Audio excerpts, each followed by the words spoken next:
बिस्मिल्लाहिर्रहमानिर्रहीम। आज हम जिस टॉपिक को डिस्कस कर रहे हैं तो वो है यंग डबल स्लिट एक्सपेरिमेंट। ठीक, तो यंग डबल स्लिट एक्सपेरिमेंट जो है उसमें फिंगर टिप्स के ज़रिए आप कुछ टॉपिक्स जो है वो याद कर लिया, कुछ टिप्स जो है ट्रिक्स वो याद कर ली, फिर आप लोगों को आसानी आ जाएंगी इसके समझने में। ठीक, तो यंग डबल स्लिट एक्सपेरिमेंट जो है सबसे पहले तो ये बात नोट कर ले कि ये एक कंफ्यूजन की वजह से ये यंग डबल स्लिट एक्सपेरिमेंट जो है ये सामने आ गई। तो वो कंफ्यूजन किस चीज़ के थे, मतलब about the nature of light के बारे में बहुत सारे कंफ्यूजन थे उस वक़्त 1801 में, तो उस वक़्त ये पेश आया। दूसरा बहुत सारे जो टॉपिक्स हमने डिस्कस किया प्रीवियस लेक्चर में तो वो सारे के सारे इसके अंदर ही इंक्लूड है। मिसाल के तौर पर यहाँ पर देख लें, सबसे पहले एक लाइट सोर्स जो मोनोक्रोमेटिक लाइट सोर्स है। ठीक, ये हमारे पास क्या है, ये मोनोक्रोमेटिक लाइट सोर्स है, मोनोक्रोमेटिक लाइट सोर्स। तो मोनोक्रोमेटिक लाइट सोर्स जो है मोनोक्रोमेटिक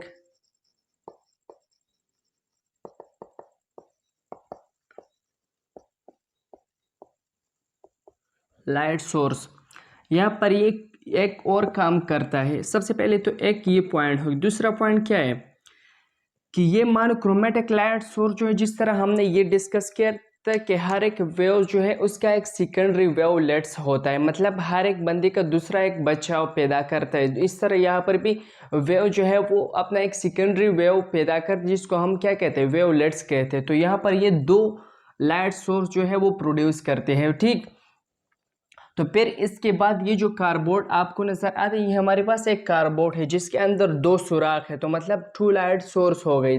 जब इसके अंदर लाइट्स जाते हैं तो यहाँ पर क्या होता है, इंटरफेरेंस वाला प्रोसेस होता है लाइट वाला। फिर इसके बाद स्क्रीन पर क्या आ जाते हैं, स्क्रीन पर एम्पलीट्यूड मैक्सिमम होने की वजह से ब्राइटनेस प्रोड्यूस हो जाते हैं, और या एम्पलीट्यूड मिनिमम होने की वजह से क्या है, डार्कनेस प्रोड्यूस हो जाते हैं। ठीक, तो ये सारे के सारे पॉइंट्स जो है वो यहाँ पर यंग डबल स्लिट एक्सपेरिमेंट के अंदर ही है। ठीक है, तो चलो स्टार्ट करते हैं कि 1801 में यंग थॉमस या थॉमस यंग ने ये काम किया, थॉमस यंग, कि इसने ये एक्सपेरिमेंट किया। तो एक्सपेरिमेंट का मतलब क्या था कि एक एविडेंस प्रोवाइड करना था, किस चीज़ के बारे में, about the nature of light वाली जो वेव थ्योरी थी इस चीज़ के बारे में, कि मतलब प्रोवाइड एविडेंस, कि वो कुछ न कुछ जो एविडेंस जो है वो प्रोवाइड करे, किस चीज़ के लिए, द नेचर ऑफ लाइट की जो वेव थ्योरी है, wave theory of light, wave theory of light के बारे में कुछ ना कुछ एविडेंस जो है वो प्रोड्यूस करे या प्रोवाइड करे। अच्छा, इसने जो प्रिंसिपल अप्लाई किया, प्रिंसिपल ये था कि based on the division, based on the wave front की किस चीज़ की बेस पे ये था, डिवीजन ऑफ वेव फ्रंट, मतलब यहाँ पर एक वेव्स है ना, जब ये ऐसे जाते हैं मतलब तो टू लाइट सोर्स जो है या टू वेवलेट्स जो है वो प्रोड्यूस कर रहे हैं। तो यहाँ पर किस बेस की वजह से ये हुआ, base on the division of wave front या वेवलेट्स के जरिए होगा। ठीक, अच्छा, फिर इसके बाद ये जो टू लाइट सोर्सेज है ना हमारे पास, ये S1 है और S2। तो S1 एंड S2 जो है ये हमारे पास प्लेस है parallel with each other, parallel है। अच्छा, दूसरा पॉइंट क्या है कि ये हमारे पास सेम डिस्टेंस पर है, सेम डिस्टेंस, इसकी जो सेपरेशन है, इसकी जो सेपरेशन है S1 और S2 की, तो वो लाइट सोर्स जो है S से क्या है, सेम डिस्टेंस पर है, separate with the same distance.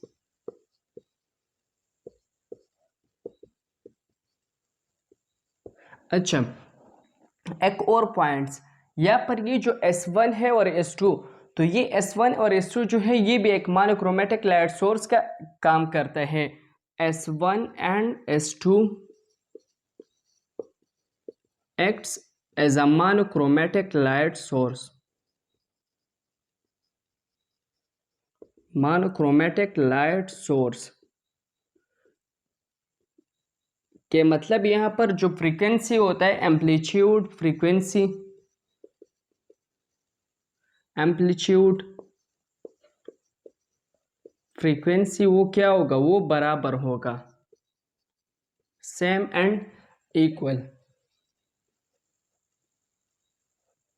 अच्छा, फिर इसके बाद ये जो लाइट्स वेव जो है ये जाते हैं कार्डबोर्ड के अंदर, तो इसके बाद क्या हो जाता है, यहाँ पर इंटरफेरेंस वाला प्रोसेस होता है। ठीक, मैं देखता हूँ कि नीचे जगह है कि नहीं, कि मैं थोड़ा बहुत और भी लिख लूँ। अच्छा देख लिया, यहाँ पर जब ये S1 और S1 के अंदर कार्डबोर्ड पे, ये हमारे पास एक कार्डबोर्ड है जिसके अंदर 2 होल्स हैं। ठीक है, ये वाला जो आपको नज़र आता है, ये बीच वाला। तो यहाँ पर जब ये जाते हैं ना, तो यहाँ पर हमारे पास क्या होता है, इंटरफेरेंस वाला प्रोसेस होता है।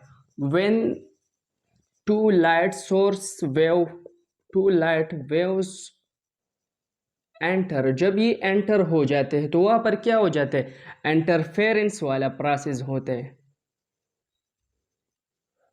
तो इंटरफेरेंस वाली प्रोसेस की वजह से क्या होता है, स्क्रीन पर क्या आ जाते हैं, स्क्रीन पर तो या ब्राइटनेस आ जाएगा।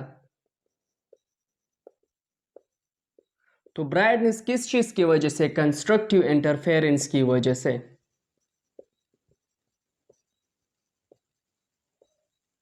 Constructive interference.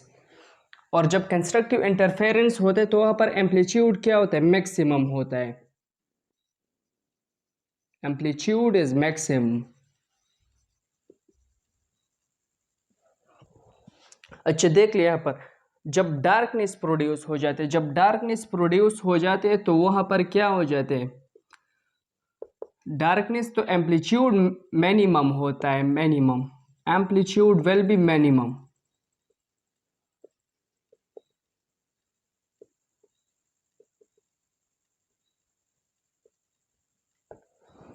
अच्छा, एक और बात नोट कर ले। फिर इसके बाद कंस्ट्रक्टिव इंटरफेरेंस हो जाते हैं, तो मतलब यहाँ पर क्या हो जाते हैं, ब्राइटनेस प्रोड्यूस हो जाए। फिर उसके बाद डिस्ट्रक्टिव इंटरफेरेंस, तो डार्कनेस प्रोड्यूस हो जाते हैं। ठीक, अब इसके बाद जो कंडीशन है कंस्ट्रक्टिव इंटरफेरेंस और डिस्ट्रक्टिव इंटरफेरेंस, वो डिस्कस करते हैं। तो आप लोग ये लिख लें, या स्क्रीनशॉट भी आप लोग इससे ले सकते हैं। ठीक, जल्दी से लिख लें, स्क्रीनशॉट भी लिया मेरे ख्याल में आप लोगों ने लिया।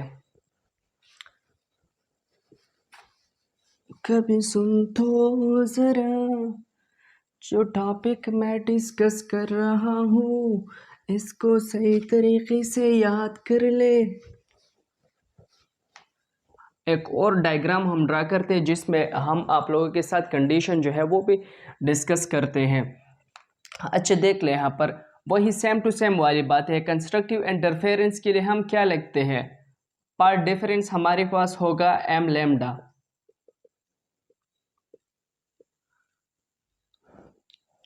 तो डिस्ट्रक्टिव इंटरफेरेंस के लिए जब हम पार्ट डिफरेंस लिखते हैं 2m+1 और इसके साथ साथ λ/2 लिखते हैं। ठीक, मेरे ख्याल में λ/2 है या लेमडा है, मेरे ख्याल में λ/2 है, तो ये आप लोग कंफर्म कर ले। अच्छा, इसके बाद क्या है कि मतलब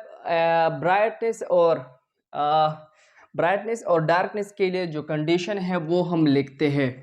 ठीक, तो सबसे पहले मैं एक और डायग्राम आप लोगों के साथ शेयर करता हूँ ताकि आप लोगों को कुछ ना कुछ आसानी आ जाए।